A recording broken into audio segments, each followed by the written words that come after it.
मुझे मालूम है कि इस तरह के थंबनेल के टाइटल जब आप लोग देखते हैं तो थोड़ी सी घबराहट तो होती होगी जब हम काल योग पक्ष की बात करते हैं और ये पक्ष शुभ नहीं माना जाएगा। आपस में विद्रोह होगा और पूरा देश जलने लगेगा। महाभारत के युद्ध के समय भी 13 दिनों का काल योग पक्ष था, जो कि अगर हम करंट समय की बात करें तो विस्फोटक घटनाएं, हिंदू मुस्लिम का आपस में बहुत बड़ा विवाद, दोनों तरफ से एक महामारी फैलने के योग दिखाई दे रहे हैं। दंगों के भी भड़कने के पूर्ण योग बने हुए हैं। ऐसी बातों से बचना है।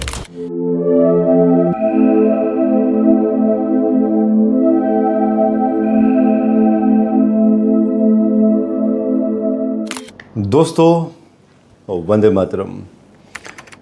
मुझे मालूम है कि इस तरह के थंबनेल के टाइटल जब आप लोग देखते हैं तो थोड़ी सी घबराहट तो होती होगी, क्योंकि जब भी मैं इस तरह की प्रेडिक्शंस देता हूं तो इसके पीछे बहुत ज़्यादा गहरी रिसर्च होती है इसके पीछे मेरी।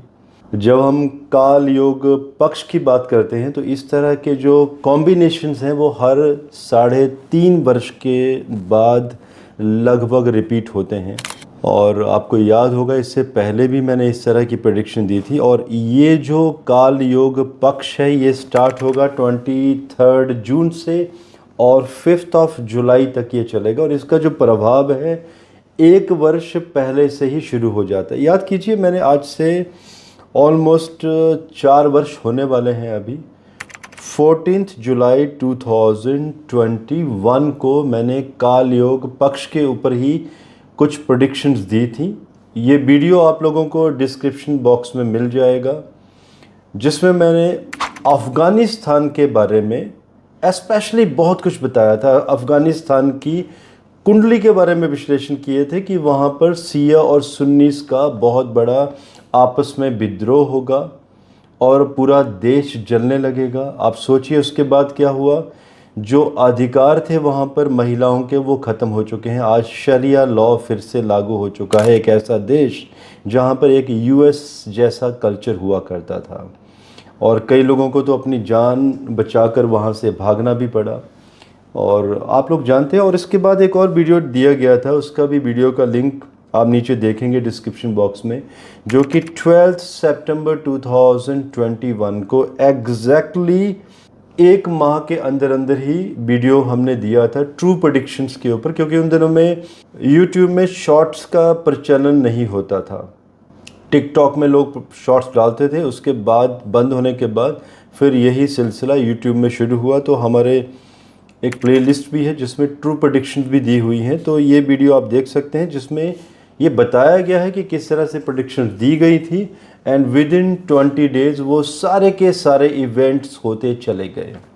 काल योग पक्ष के बारे में मैं ये भी कहना चाहता हूँ, ये पक्ष का एक गहरा मतलब इसलिए भी है, घबराहट वाला ये इसलिए भी मीनिंग है क्योंकि महाभारत का युद्ध भी इन्हीं क्षणों में हुआ था। जब आप मेरा ये वीडियो सुनेंगे 14 जुलाई 2021 वाला, उसमें मैंने डिटेल में डिस्क्रिप्शन दी है कि एग्जैक्टली होता क्या है ये पक्ष। तो आज मैं इतना डिटेल में नहीं बताऊंगा।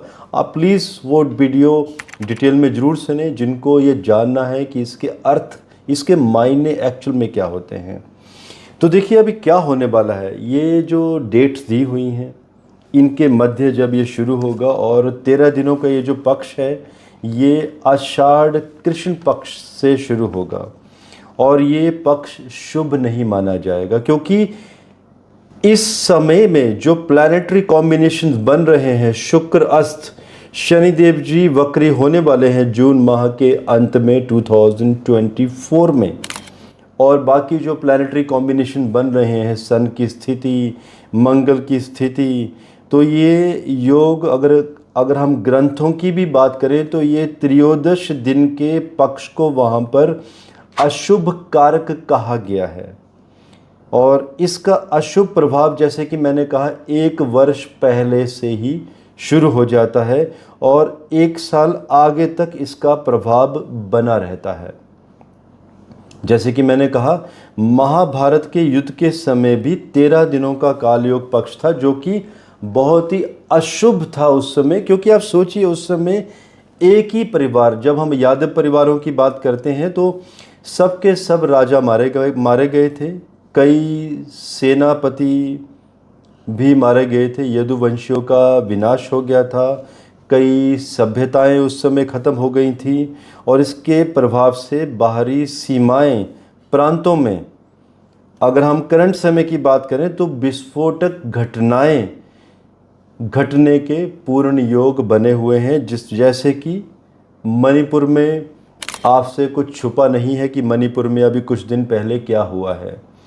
और ऐसे ही योग फिर से दिखाई दे रहे हैं मणिपुर में, मेघालय में, क्योंकि वहाँ पे भी खसी लोग और वहाँ के बंगाली लोगों के बीच में कोई ना कोई विवाद चलता रहता है। काफ़ी समय से शांत बैठा हुआ है वो विवाद।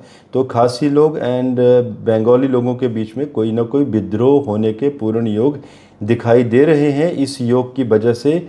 और जिसमें कि वेस्ट बंगाल, हिंदू मुस्लिम का आपस में बहुत बड़ा विवाद, और राजस्थान में हिंसक घटनाएं, महाराष्ट्र में, पंजाब, ये जितने भी प्रांत हैं इसमें बहुत बड़ी बड़ी हिंसक घटनाओं के घटने के योग बने हुए हैं। और ये क्या इंडिकेशन दिखाई देता है, जिसमें कि राजनीतिक कुछ पार्टियां जिसमें आपसी मतभेद भी होंगे और आपसी मतभेदों की वजह से ये उलझेंगी और पार्टियों के टूटने के भी, विघटन के भी योग बने हुए हैं। अर्थात जो छोटी छोटी पार्टियां भी हैं उनमें भी विघटन के योग बने हैं। जैसे कि आम आदमी पार्टी की सरकार है इस समय पंजाब में, तो कोई ऐसे योग दिखाई देते हैं कि पार्टी का आपस में विघटन होगा। पार्टी दो फाड़ हो सकती है, बल्कि इसके तीन टुकड़े भी होकर एक पार्टी का किसी बड़ी पार्टी के साथ या बीजेपी के साथ मर्जर होने के भी ऐसे आगे संकेत दिखाई दे रहे हैं इस योग से। महामारी की अगर हम बात करें तो जैसे मैंने अभी मेंशन भी किया है कि सूर्य देव जी आर्द्रा नक्षत्र में 22 जून को एंटर करने वाले हैं। केतु के नक्षत्र होगा उस समय चंद्रमा का।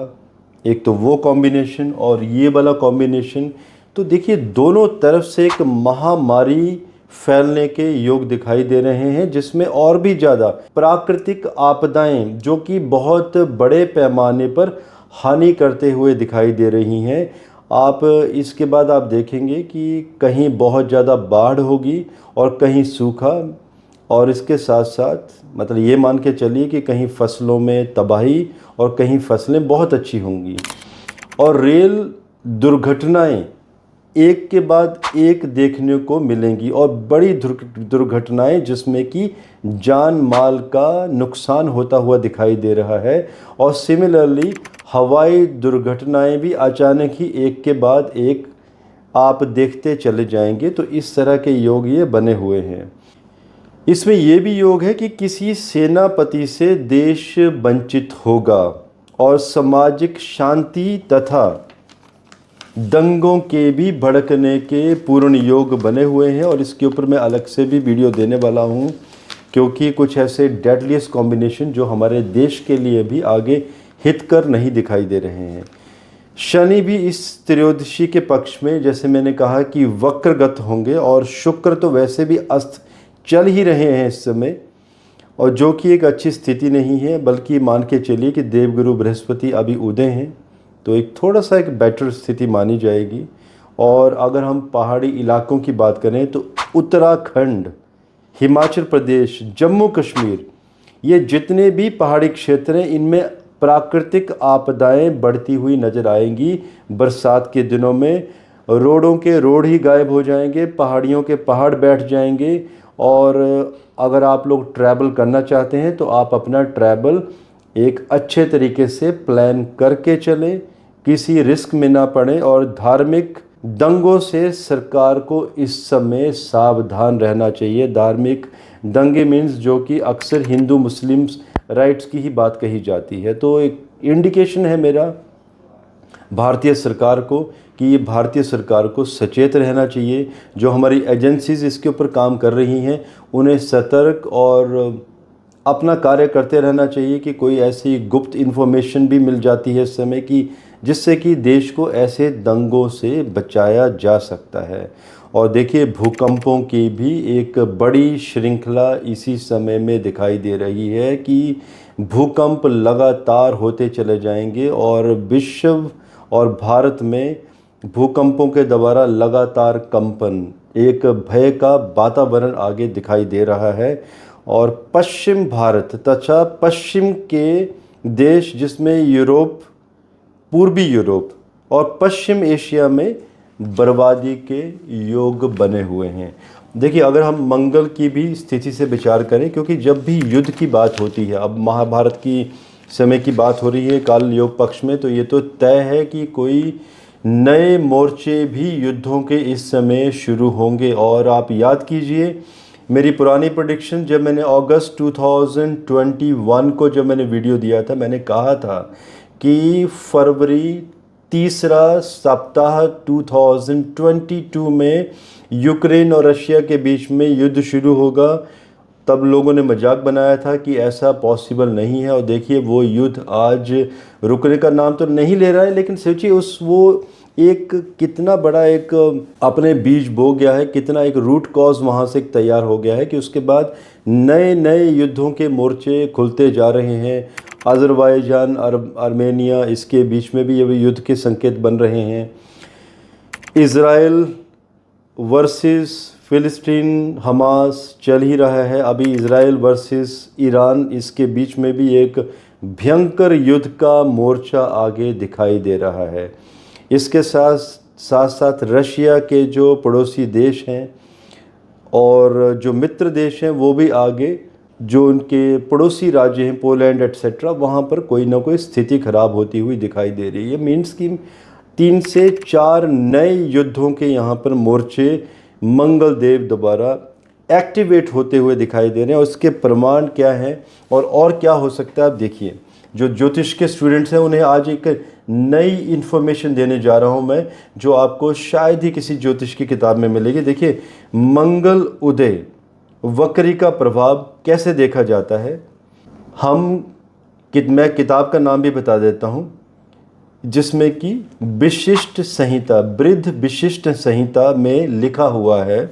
आप ये किताब ला सकते हैं मार्केट से, कि मंगल ग्रह अपने उदय नक्षत्रों से जब 15वें या 16वें नक्षत्र पर जब वक्री हो जाता है तो क्या करता है, उसे क्या कहते हैं, उसे कहते हैं रुधिरानन। तो इसे रुधिरानन कहलाया जाता है। ये एक कोट है, एस्ट्रोलॉजिकल टर्म्स हैं। और इसमें सुभिक्ष फसलें ठीक हो जाती हैं, मतलब फसलों की बढ़ोतरी होती है। आगे और सुनते जाइए। लेकिन इसके साथ साथ मुख के रोग बढ़ेंगे, मीन्स वाणी के दोष, मुंह के अंदर कोई ना कोई रोगों का बढ़ना, तथा लोग एक दूसरे के शत्रु हो जाएंगे अचानक ही। और यानी कि लड़ाई झगड़े दंगे फसाद बढ़ता चला जाएगा।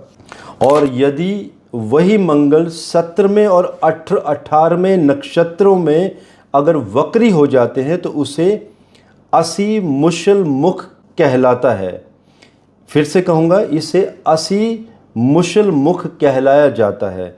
और ये मंगल पूर्ण राजाओं का युद्ध, पूर्ण राजाओं का यहाँ से अभिप्राय है कि बड़े राजा, छोटे राज्यों के नहीं। जैसे मालदीव की बात करें तो वहाँ पर हार्डली 5 लाख की आबादी है। दोस्तों हमारे भारत में जब एक विधायक का इलेक्शन होता है, उस कॉन्स्टिट्यूएंसी में भी कम से कम 8 से 10 लाख लोग होते हैं। तो मालदीव की तो बात हो ही नहीं रही है। वो तो छोटी सी स्टेट्स, जिसे हमारे डिस्ट्रिक्ट भी बहुत बड़े होते हैं। तो देखिए कहने के लिए वो मालदीव एक देश है, लेकिन अगर हम भारत से कंपैरिजन करेंगे तो वो कुछ भी नहीं है। तो बड़े राजा, बड़े राजाओं के परस्पर युद्ध, और जो कि विश्व युद्ध करवाने के भी इंडिकेशन यहाँ पर दिखाई दे रहे हैं। और जिससे समस्त लोगों का विनाश नाश, और इसमें कुछ कहने वाली बात नहीं है। आपको मालूम है जब विश्व युद्ध होता है तो क्या स्थिति बनती है। अब देखिए एक फंडामेंटल मैथमेटिकल, थोड़ा सा पीछे जाएंगे फिर आगे आएंगे। जनवरी से दिसंबर तक देखिए क्या कॉम्बिनेशन बन रहे हैं। इसी के दौरान 17 जनवरी 2024 को मंगल देव पूर्वाषाढ़ा नक्षत्र में उदय हुए थे। और 7 दिसंबर 2024 को मंगल पुष्य नक्षत्र में वक्री हो जाएंगे, वक्रगत होंगे इस समय। और अतः अगर हम पूर्वाषाढ़ा से अगर पुष्य नक्षत्र की तरफ अगर हम काउंटिंग करते हैं और अगर हम अभिजीत नक्षत्र को इसमें से निकाल देते हैं तो ये 16वां नक्षत्र बनेगा, 16th नक्षत्र। और ये क्या कहता है कि अगर हम आज अभिजीत नक्षत्र को निकाल देंगे तो 16th, अगर अभिजीत को ऐड कर देंगे तो 17वां नक्षत्र। तो 16 और 17 के फल देखिए क्या लिखे हुए हैं किताबों में। 16वां नक्षत्र ये कहता है कि जब 16वें नक्षत्र में मंगल वक्री होंगे तो उसमें जातीय दंगे भड़केंगे बहुत बड़े पैमाने पर, और युद्ध भी भड़केगा। रुधिरानन से यहाँ पर अभिप्राय है खून खराबा, ब्लड शेड, बहुत बड़े पैमाने पर ब्लड शेड होना, खून खराबा होना। इंसान एक दूसरे के खून का प्यासा हो जाता है और ये स्थिति बनने के पूर्ण योग दिखाई देते हैं। और मान लीजिए अगर हम अभिजीत नक्षत्र को ऐड कर देते हैं 17वें नक्षत्र से, अगर हम विचार करते हैं काउंटिंग में, तो क्या कहता है, यदि अभिजीत नक्षत्र से लेंगे तो 17वां नक्षत्र जो कि विश्व युद्ध और जिसमें कि परमाणु जैसे युद्ध की भी आशंका बनी हुई है, जिसमें कि ब्रह्मास्त्र, अगर हम पुराणों में देखें तो वहाँ पर ब्रह्मास्त्र का उल्लेख है। आज ब्रह्मास्त्र नहीं है तो उसे हम परमाणु युद्ध की बात करेंगे। और देखिए नए मोर्चों के बारे में अगर आपको जानना हो तो पुराने युद्धों की जो श्रृंखला दी है मैंने, उनमें चले जाइए। मैंने वहाँ पे 1 by 1 5 मोर्चों के बारे में बताया है। मैं चाहता हूँ कि आप उन वीडियोस को सुने अच्छे से, क्योंकि डिटेल डिस्क्रिप्शन दी है कि वो मोर्चे कब कब कैसे कैसे शुरू होने के योग बने हैं और लॉजिक भी दिया है उसके पीछे। भद्रबाहु संहिता के अनुसार भी हम चेक कर लेते हैं कि क्या होने जा रहा है। भद्रबाहु संहिता कहती है कि मंगल 15वें और 16वें नक्षत्र पर अगर बकरी होंगे तो उसे लोहित वक्र कहा जाता है। लोहित वक्र, ये शब्द याद रखें आप। और इससे कहीं कहीं बहुत ज़्यादा सूखा और कहीं कहीं बहुत अच्छी फसलें भी होती हैं। और राज्यों में आपसी मतभेद, हर एक राज्य में, जैसे आपने देखा होगा कई बार राज्यों में पानी को शिफ्ट करने की भी समस्या होती है। एक राज्य कहता है कि मैं आपके लिए जल छोड़ूंगा ही नहीं, या मैं छोड़ूंगा तो उसका मुझे एक रॉयल्टी या कोई कॉम्पनसेशन मिलना चाहिए। तो इस तरह से राज्यों में कोई ना कोई मतभेद, राज्यों के बॉर्डर्स को लेकर कोई परेशानियां, राज्यों के गांवों को लेकर, दोस्तों ये कोई अच्छा इंडिकेशन नहीं है। ऐसे इंडिकेशन दिखाई देते हैं कंट्रीज़ के मध्य, जैसे हमारे और पाकिस्तान के मध्य या चाइना के मध्य, लेकिन यहाँ पर ऐसे ही कॉम्बिनेशन राज्यों के मध्य दिखाई दे रहे हैं। और इसमें सरकारों के भंग होने के भी और सरकारों के मध्य युद्ध होने के भी संकेत, मतलब इसे हम गृह युद्ध का भी संकेत कह सकते हैं कि अचानक ही मति भ्रम होना, कोई गलत सिग्नल या कोई गलत ऐसा कोई रूल पास कर देना, या सरकार द्वारा कोई गलत तरीके से उनकी लोकल पुलिस को या आर्मी को कोई इंडिकेशन या कोई मैसेज, और जिसे कि गलत तरीके से बाद में लिया जाएगा और जिससे कि बहुत बड़ा विद्रोह और पब्लिक प्रॉपर्टी को नुकसान, दंगे फसाद की वजह से लोगों की जानें चले जाना, और जिसमें कि कुछ एक मंत्री भी, कुछ एक संतरी भी और कुछ राजनीतिज्ञ अपनी जान भी गंवाएंगे, ऐसे भी यहाँ पर योग दिखाई दे रहे हैं। इसमें और इंडिकेशन भी दिखाई देता है कि रक्त मांस को कीचड़ में बदल दे, ये किताबों का लेख है। तो उसका डी कोड क्या निकलता है कि यानी कि पब्लिक के युद्ध में इस तरह का आपस में नाश और विनाश होगा कि रक्तपात बहुत ज़्यादा हो जाएगा, जो धरती है वो रक्त से सन जाएगी। राज्यों में मतभेद और इसके साथ साथ नोटबंदी के भी यहाँ पर पूर्ण संकेत दिखाई दे रहे हैं, और कोई चुनी हुई सरकार भंग होने के पूर्ण योग बन रहे हैं। और सरकार भंग होना और यानी कि और साथ साथ में नोटबंदी के भी निश्चित योग यहाँ पर दिखाई दे रहे हैं। और आपको याद होगा, मैंने आज से लगभग 8 से 10 माह पहले भी एक वीडियो दिया था जिसमें मैंने जनवरी 2025 के आसपास जो कॉम्बिनेशन बन रहे हैं, और ये वही कॉम्बिनेशन है जो सितंबर 2016 में बने थे जब नोटबंदी हुई थी। तो ये दोस्तों कॉम्बिनेशन आपस में मिल रहे हैं, और पॉसिबिलिटी ये भी है कि जनवरी 2025 के आसपास भी नोटबंदी के योग बने हैं। तो देखिए, समय अनुकूल नहीं है, और ऐसे समय को अनुकूल बनाने के लिए एक ही कार्य होता है, एक ही तरीका होता है कि सरकारें सतर्क रहें, पब्लिक भी सतर्क रहे। आप भ्रम में ना रहें, सुनी सुनाई बातों में ना जाएं, क्योंकि देखिए कुछ ऐसे लोग हैं जो अपने हितों के लिए लोगों के परस्पर युद्ध करवाना और रक्तपात करवाने से भी संकोच नहीं करते हैं। तो आपने ऐसी बातों से बचना है, क्योंकि हमारे देश में अक्सर जब भी बात होती है गृह युद्ध की, तो अक्सर हिंदू मुसलमानों को आपस में लड़वा दिया जाता है। और ये कौन लोग होते हैं? जिनके कुछ राजनीतिक हित होते हैं। अदरवाइज़ देखिए, कोई भी किसी से लड़ना नहीं चाहता। कोई भी परिवार चाहता है कि वो शांति से रहे, चाहे वो किसी भी धर्म के हों, किसी भी संप्रदाय और किसी भी पंथ से हों। तो अगेन, आपको सुनी सुनाई बातों में नहीं जाना है, और कोई ऐसी बात सुनाई देती है तो आपको एग्रेसिव नहीं होना है। सरकार के मैसेज का वेट कीजिए। अगर आपको लगता है कि स्थिति खराब हो गई है तो इसे एक अनुकूल तरीके से निपटने की कोशिश करें, ना कि अचानक आप भी उस विद्रोह में शामिल हो जाएं और स्थिति को और बड़ा कर दें। दोस्तों, आप लोगों के कुछ क्वेश्चंस हों, आप ज़रूर कमेंट कर सकते हैं। आज के लिए मुझे इजाज़त दीजिए। धन्यवाद। भारत माता की जय।